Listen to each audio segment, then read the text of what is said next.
প্রিয় দর্শক, এদিকে লক্ষ্য করুন, শশার 10 গুণ ফলন মাত্র একটি গোপন কাজে। কি করবেন? শশা গাছ যখন 5 থেকে 8 পাতা হয়ে যাবে, তখন দেখবেন গোড়ার থেকে ছোট ছোট কুশি বের হচ্ছে।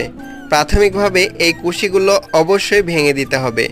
এর পাশাপাশি অবশ্যই আপনারা চেষ্টা করবেন আগার দিকে 2 থেকে 3টি কুশি রাখার জন্য।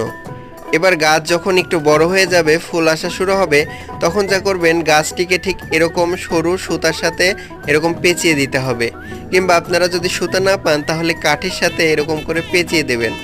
এতে করে গাছটা বৃদ্ধিপ্রাপ্ত হবে এবং ভালো সাপোর্ট পাবে। এর পাশাপাশি অতিরিক্ত ট্রেনডিল বা এরকম আকর্ষিগুলোকে কেটে দিতে হবে, এতে প্রচুর ফলন পাওয়া যায়। এছাড়া অনেক সময় দেখা যায় গাছে ফল থাকা অবস্থায় অতিরিক্ত পাতার জন্য সাইজ ভালো হয় না।